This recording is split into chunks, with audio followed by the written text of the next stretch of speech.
Assalamualaikum warahmatullahi wabarakatuh. Perkenalkan, nama saya Rizky Ahmad Nopal dengan NIM 225337705 dari kelas 3F. Di sini saya akan menjelaskan modul 3 mengenai protokol dan model. Tujuan dari modul ini adalah menjelaskan bagaimana protokol jaringan memungkinkan perangkat mengakses sumber daya jaringan lokal dan jarak jauh. Langsung menuju submodul yang pertama, yaitu aturan. Dasar-dasar komunikasi. Jaringan bervariasi dalam bentuk, ukuran, dan fungsi. Mereka bisa menjadi rumit seperti perangkat yang terhubung melalui internet atau sesederhana dua komputer yang terhubung satu sama lain dengan satu kabel dan apapun di antaranya. Namun, hanya memiliki konektivitas fisik, kabel dan nirkabel antar perangkat akhir tidak cukup untuk memungkinkan komunikasi. Agar komunikasi dapat terjadi, perangkat harus mengetahui bagaimana berkomunikasi. Orang bertukar ide menggunakan berbagai metode komunikasi, namun semua metode komunikasi memiliki 3 elemen yang sama, yaitu yang pertama, sumber pesan atau pengirim, yang kedua, tujuan pesan atau penerima, yang ketiga, saluran. Protokol komunikasi. Pengiriman pesan baik melalui komunikasi tatap muka atau melalui jaringan diatur oleh aturan yang disebut protokol. Protokol-protokol ini khusus untuk jenis metode komunikasi yang digunakan.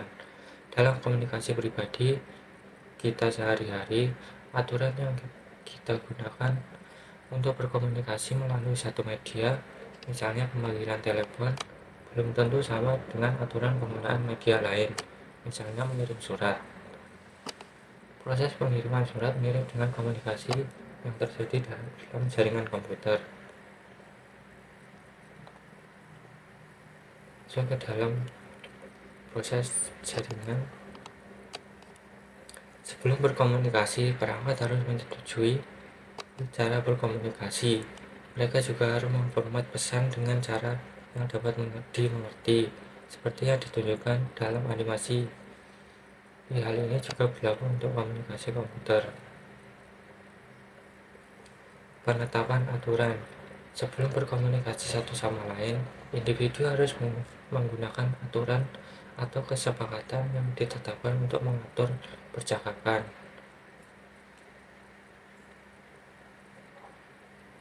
Protokol harus mempertimbangkan persyaratan berikut agar berhasil menyampaikan pesan yang dapat dipahami oleh penerima. Yang pertama, pengirim dan penerima yang teridentifikasi. Yang kedua, bahasa dan tata bahasa yang umum. Ketiga, kecepatan dan waktu pengiriman. Keempat, persyaratan konfirmasi atau pengakuan. Persyaratan protokol jaringan. Protokol yang digunakan dalam komunikasi jaringan mempunyai banyak kesamaan sifat-sifat mendasar. Selain mengidentifikasi sumber dan tujuan, protokol komputer dan jaringan menentukan rincian bagaimana pesan dikirimkan melalui jaringan. Protokol komputer umum mencakup persyaratan berikut. Yang pertama, pengkodean pesan. Kedua, pengformatan dan enkapsulasi pesan. Ketiga, ukuran pesan. Keempat, waktu pesan. Dan kelima, opsi pengiriman pesan. Pengkodean pesan. Salah satu langkah pertama untuk mengirimkan pesan adalah pengkodean.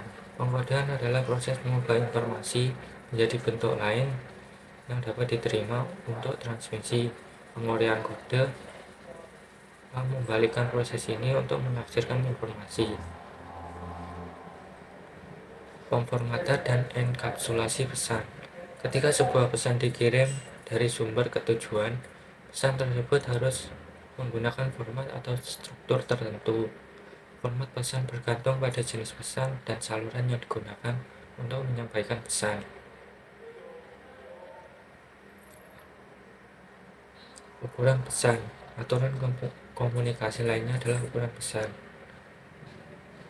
Analoginya seperti berikut. Ketika orang berkomunikasi satu sama lain, pesan yang mereka kirimkan biasanya dipecah menjadi bagian-bagian atau kalimat yang lebih kecil. Kalimat-kalimat ini dibatasi ukurannya sehingga dapat diproses oleh penerima pada satu waktu, seperti yang ditunjukkan pada gambar. Hal ini juga memudahkan penerima untuk membaca dan memahaminya.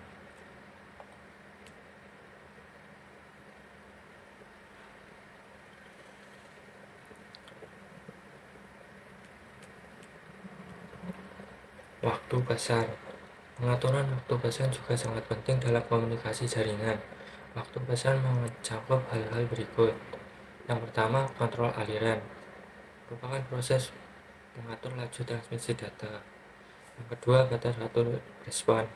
Jika seseorang mengajukan pertanyaan dan tidak mendengar respon dalam jangka waktu yang dapat diterima, orang tersebut berasumsi tidak ada jawaban yang datang dan bereaksi sesuai dengan itu.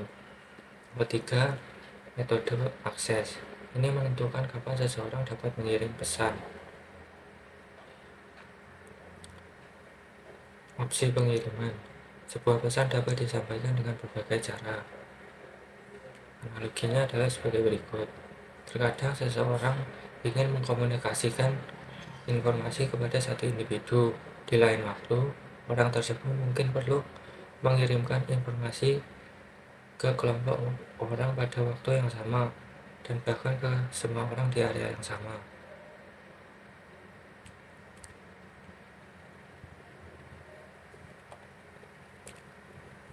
Dalam jaringan, komunikasi jaringan memiliki opsi pengiriman serupa untuk berkomunikasi. Seperti terlihat pada gambar, ada 3 jenis komunikasi data antara lain unicast, informasi sedang dikirim ke perangkat ujung tunggal; multicast, informasi sedang dikirim ke satu atau lebih perangkat terakhir; siaran, informasi sedang dikirim ke semua perangkat akhir. Catatan tentang icon node. Dokumen dan topologi jaringan seringkali mewakili jaringan dan perangkat akhir menggunakan icon simbol. Node biasanya direpresentasikan sebagai lingkaran. Gambar tersebut menunjukkan perbandingan 3 opsi pengiriman yang berbeda menggunakan icon simbol, bukan icon komputer.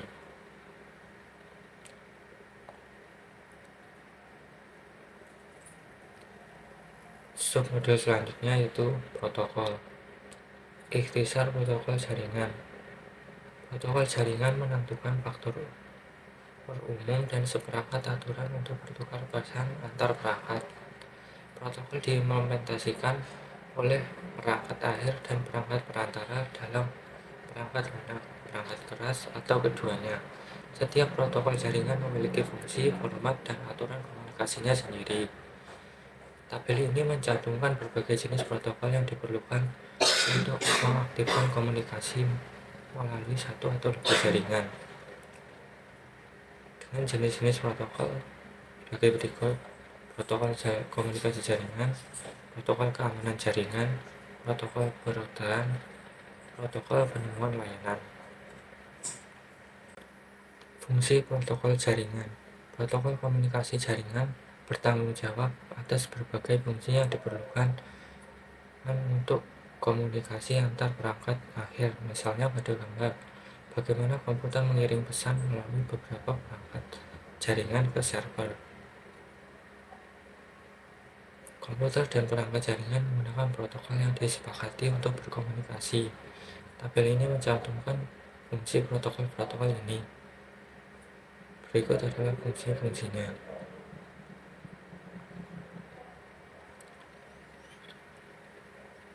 Interaksi protokol.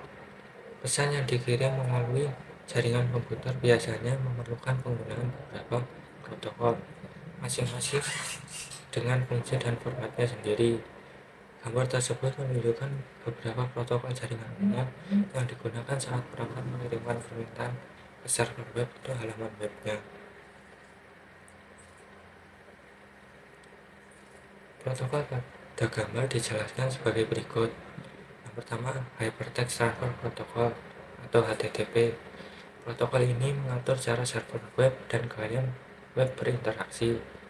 Yang kedua, protokol Control Transmisi atau TCP. Protokol ini mengelola percakapan individu. TCP bertanggung jawab untuk menjamin pengiriman informasi yang andal dan mengelola kontrol aliran data perangkat akhir. Yang ketiga, Internet Protocol atau IP. Protokol ini bertanggung jawab untuk menyampaikan pesan dari pengirim ke penerima. IP digunakan oleh router untuk meneruskan pesan melalui beberapa jaringan. Yang keempat, Ethernet. Protokol ini bertanggung jawab untuk mengirim pesan dari satu NIC ke NIC lain pada jaringan area lokal atau LAN yang sama.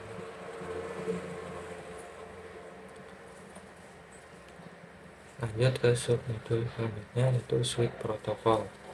Switch protokol jaringan. Rangkaian protokol adalah sekelompok protokol yang saling terkait yang diperlukan untuk menjalankan fungsi komunikasi. Salah satu cara terbaik untuk memvisualisasikan bagaimana protokol dalam suatu switch berinteraksi adalah dengan melihat interaksi tersebut sebagai tumpukan. Tumpukan protokol menunjukkan bagaimana masing-masing protokol dalam suatu switch diimplementasikan. Protokol dilihat dalam bentuk lapisan dengan setiap layang tingkat yang lebih tinggi bergantung pada fungsionalitas yang ditentukan oleh protokol yang ditampilkan di tingkat yang lebih rendah.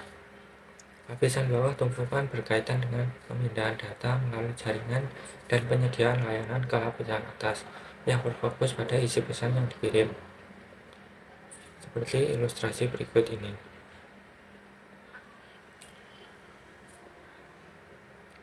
Evolusi switch protokol. Rangkaian protokol adalah sekumpulan protokol yang bekerja sama untuk menyediakan layanan komunikasi jaringan yang komprehensif. Sejak tahun 1970-an, terdapat beberapa rangkaian protokol yang berbeda. Beberapa dikembangkan oleh organisasi standar dan lainnya dikembangkan oleh berbagai vendor. Selama evolusi komunikasi jaringan dan internet, terdapat beberapa rangkaian protokol yang bersaing, seperti yang ditunjukkan pada gambar berikut ini.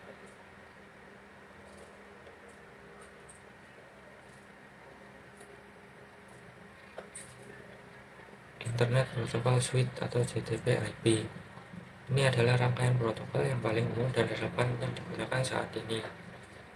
Protokol interkoneksi sistem terbuka atau OSI. Ini adalah keluarga protokol yang dikembangkan bersama pada tahun 1977 oleh Organisasi Internasional untuk Standarisasi atau ISO dan Persatuan Telekomunikasi Internasional atau ITU.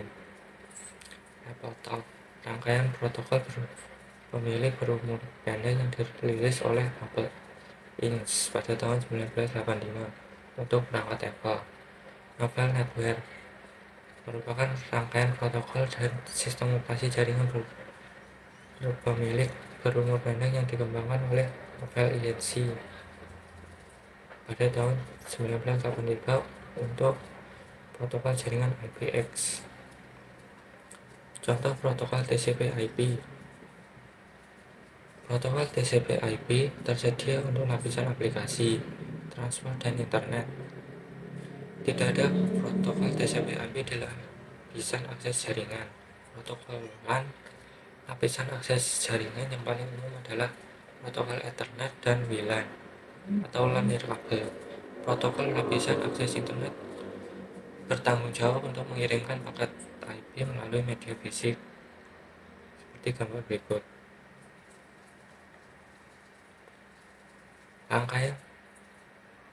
Rangkaian protokol TCP/IP. Saat ini rangkaian protokol TCP/IP mencakup banyak protokol dan terus berkembang untuk mendukung layanan baru. Beberapa yang lebih populer ditunjukkan pada gambar berikut ini. TCP/IP adalah rangkaian protokol yang digunakan oleh internet dan jaringan saat ini. TCP/IP memiliki dua aspek penting bagi vendor dan produsen, yaitu rangkaian protokol standar terbuka dan rangkaian protokol berbasis standar.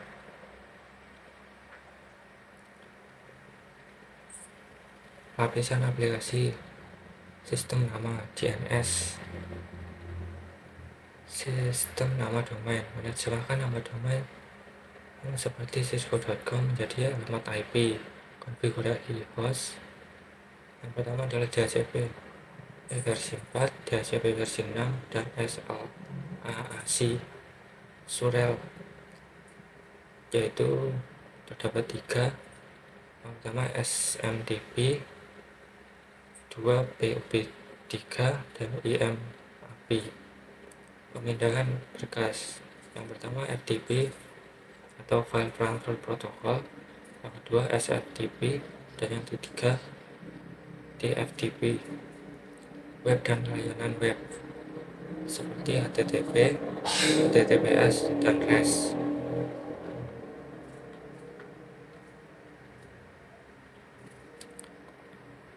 Lapisan transportasi transport layer terdiri dari berorientasi koneksi yaitu TCP, tanpa koneksi yaitu UDP. Lapisan internet terdiri dari protokol internet, pesan, protokol perudahan.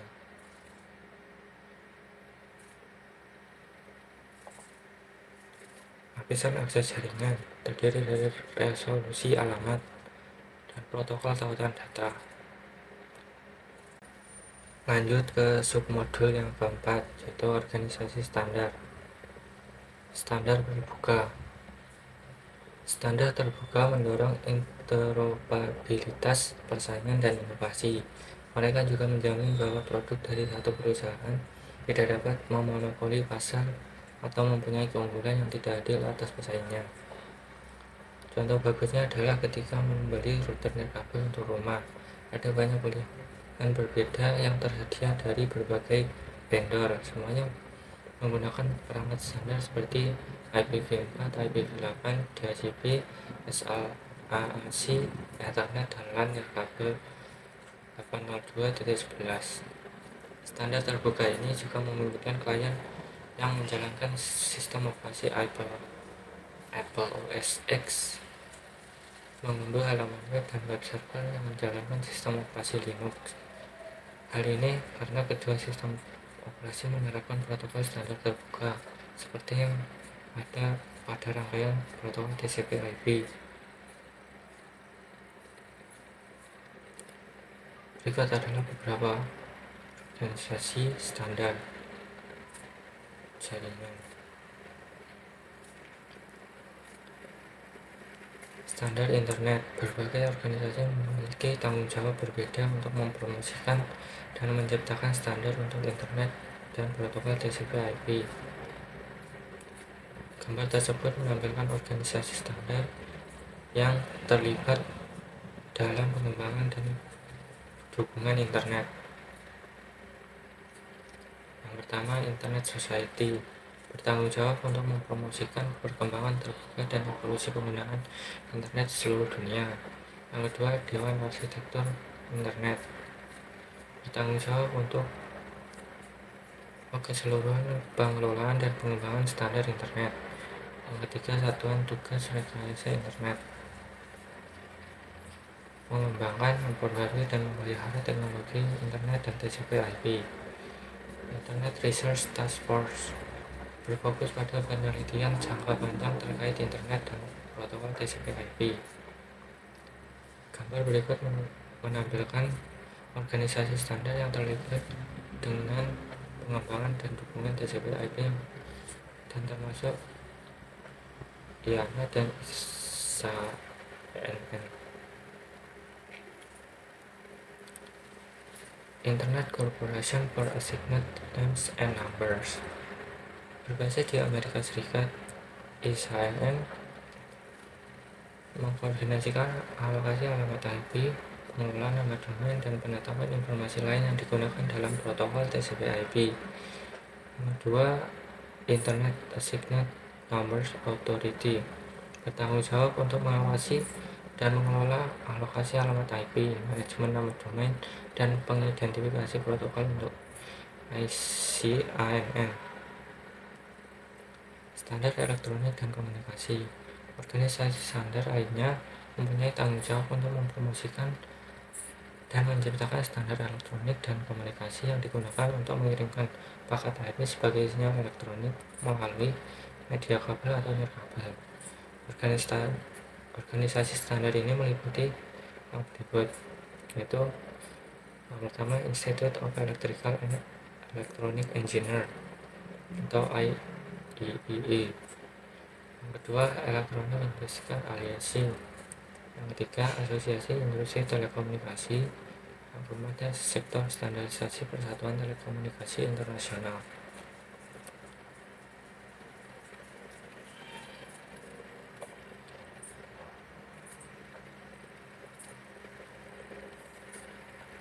Lanjut ke modul kelima, submodul kelima, model referensi. Manfaat menggunakan model berlapis.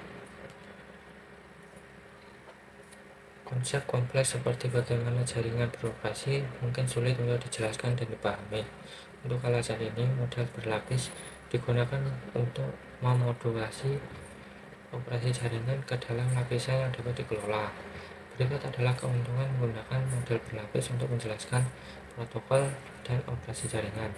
Yang pertama, membantu dalam desain kontrol karena protokol yang beroperasi pada lapisan tertentu telah menentukan informasi yang digunakannya dan antar rute yang ditentukan ke lapisan di atas dan di bawahnya.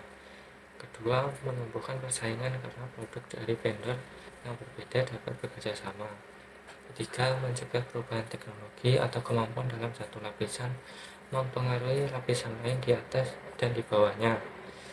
Keempat, menyediakan bahasa umum untuk menggambarkan fungsi dan kemampuan jaringan.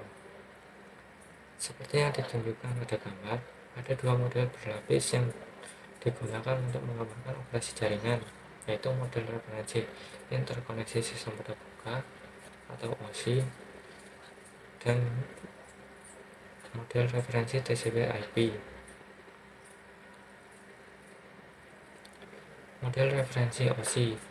Model referensi OSI menyediakan tata letak fungsi dan layanan yang dapat terjadi pada setiap lapisan. Model jenis ini memberikan konsistensi dalam semua jenis protokol dan layanan jaringan dengan menjelaskan apa yang harus dilakukan pada lapisan tertentu, namun tidak menentukan bagaimana hal tersebut harus dicapai.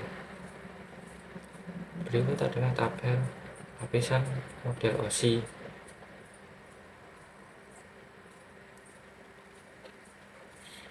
Model protokol TCP/IP. Model protokol TCP/IP untuk komunikasi internetwork diciptakan pada tahun 1970-an dan kadang-kadang disebut sebagai model internet. Model jenis ini sangat cocok dengan struktur rangkaian protokol tertentu. Model TCP/IP adalah model protokol karena menggambarkan fungsi yang terjadi pada setiap lapisan protokol dalam rangkaian TCP/IP. TCP/IP juga digunakan sebagai model referensi. Tabel ini menunjukkan rincian tentang setiap lapisan model OSI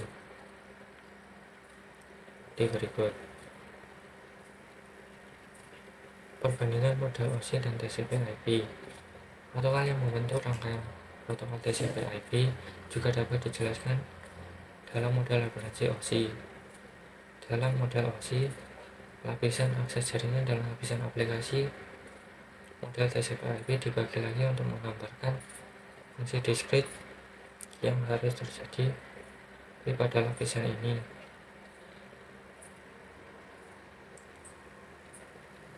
Kesamaan utamanya terletak pada lapisan transportasi dan jaringan. Namun kedua model tersebut berbeda dalam kaitannya dengan lapisan di atas dan di bawah lapisan. Berikut adalah penjelasannya.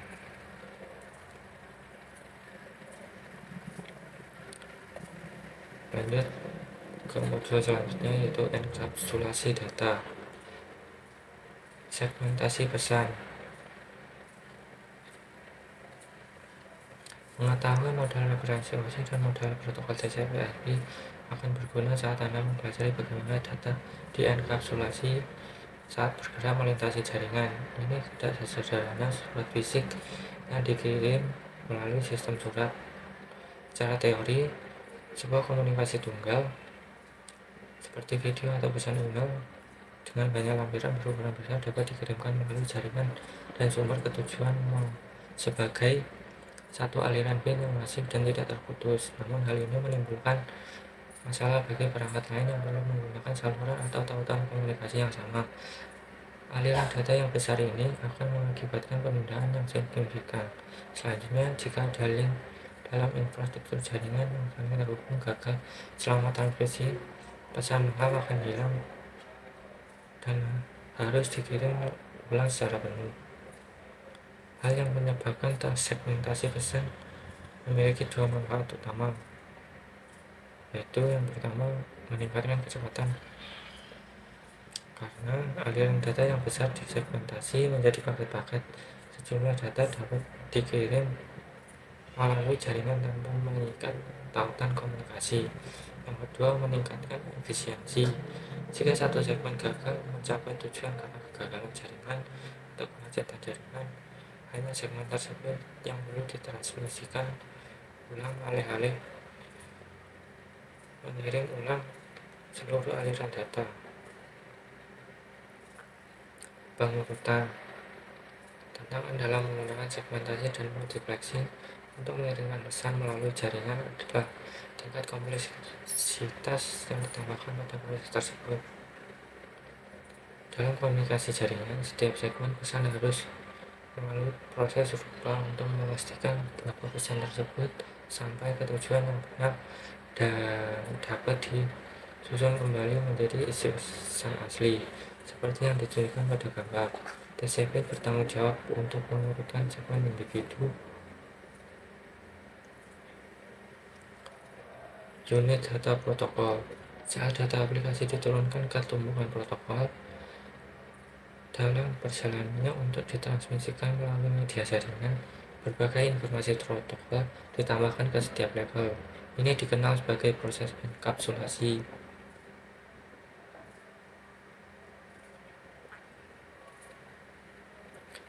Contoh enkapsulasi: ketika pesan dikirim melalui jaringan, proses enkapsulasi bekerja dari atas ke bawah.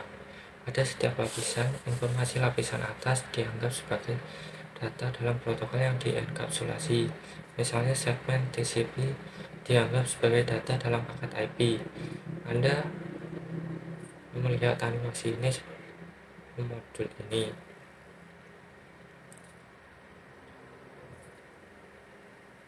Contoh dienkapsulasi. Proses ini dibalik pada host penerima dan dikenal sebagai dienkapsulasi. Dienkapsulasi adalah proses yang digunakan oleh perangkat penerima untuk menghapus satu atau lebih header protokol. Data di dienkapsulasi saat bekerja ke atas tumpukan menuju aplikasi pengguna akhir.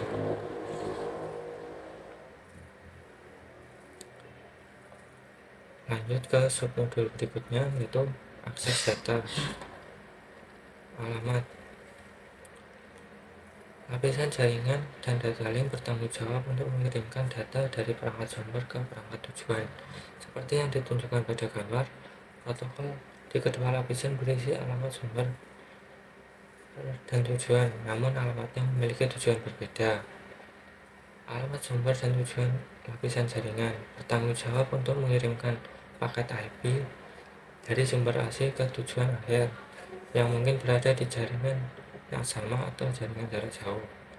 Alamat sumber dan tujuan lapisan data link bertanggung jawab untuk mengirimkan bingkai data link dari satu kartu antarmuka NIC ke NIC lain di jaringan yang sama. Alamat logis lapisan 3. Alamat IP adalah lapisan jaringan atau lapisan 3. Alamat logis yang digunakan untuk mengirimkan paket IP dari sumber asli ke tujuan akhir, seperti yang ditunjukkan pada gambar berikut. Paket IP berisi dua alamat IP, yaitu alamat IP sumber dan alamat IP tujuan. Alamat IP berisi dua bagian, yaitu bagian jaringan IPv4 atau awalan IPv6 dan bagian host IPv4 dan ID antarmuka IPv6. Perangkat di jaringan yang sama. Dalam contoh ini, kita memiliki komputer klien PC1 berkomunikasi server FTP pada jaringan IP yang sama. Alamat IP sumber, alamat IPv4 perangkat pengirim komputer klien PC1 yaitu 192.168.1.110. Alamat IPv4 tujuan, alamat IPv4 perangkat penerima server FTP itu 192.168.1.9.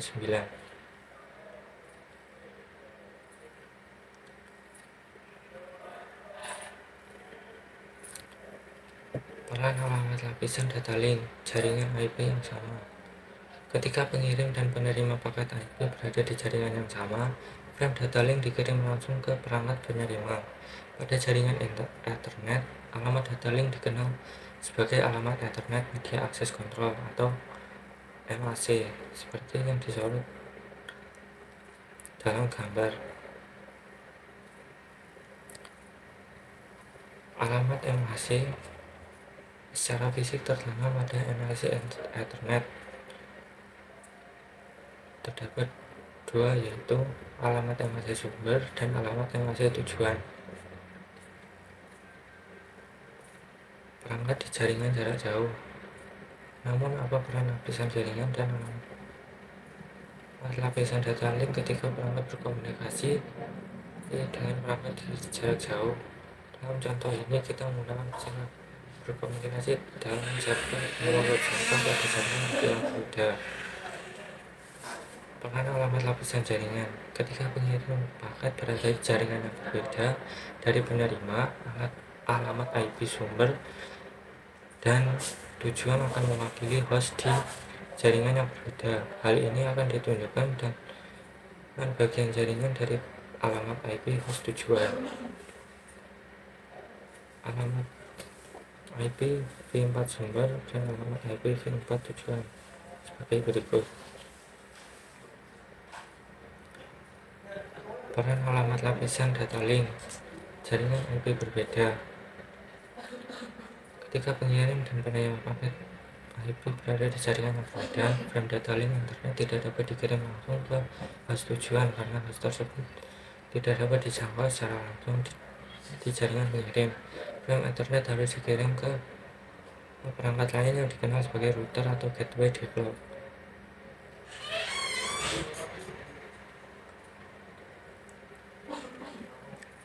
Alamat tautan data.